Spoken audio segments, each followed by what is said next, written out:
A new study revealing that certain oils used in everyday cooking may fuel deadly pancreatic cancer. During the study, researchers found that oleic acid, the main fat in olive oil and several other common foods, sped up tumor growth in mice predisposed to pancreatic cancer, while omega-3 rich fats from fish oil dramatically slowed disease development. Oh boy, family medicine physician Dr.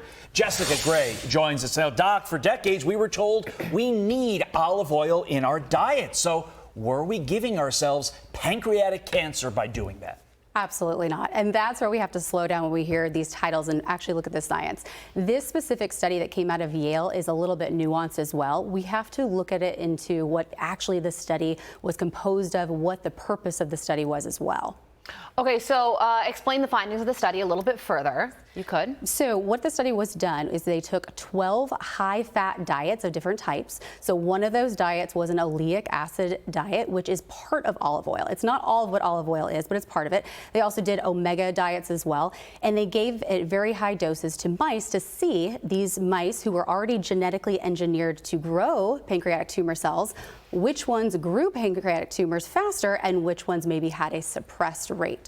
So what the study found out was that those who were given the oleic acid at high doses had a dramatically higher incidence of pancreatic cancer, and those who were given omegas, which would be things from like salmon or nuts, had a lower incidence. Okay. So as I read more into this study, I learned something, and I want to get your thoughts on this. 90% of pancreatic cancers carry the same genetic mutation, KRAS. Can we get tested for that mutation to see if we have it? So there is a lot of different mutations that we can do. There are several hereditary cancer screening mutations that we can look for. And so all the science right now is leaning into this way of testing the genome, sequencing the DNA and finding out what you're at risk for. And then that may change how we screen you for specific cancers. And when it comes to this specific study, should we stop eating olive oil or change our diet in any way?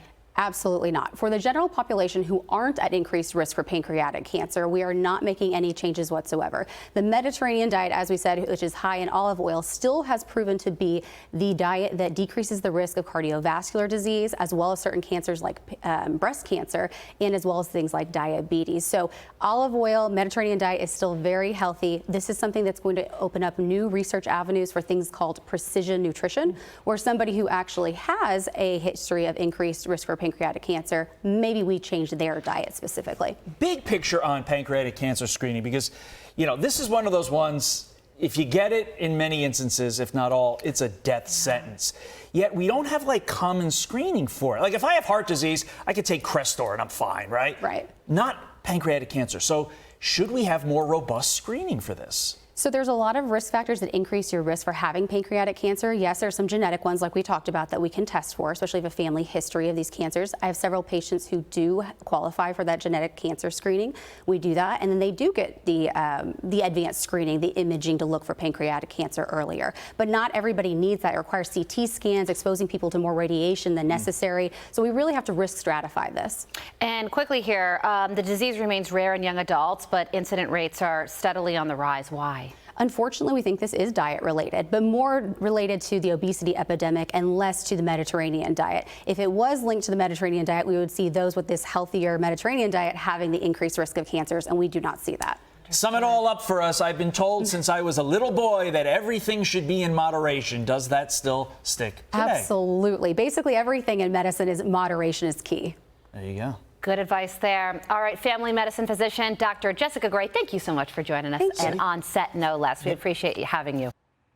Be sure to like and subscribe for all the Fox News latest on YouTube, and catch full shows streaming now on Fox One.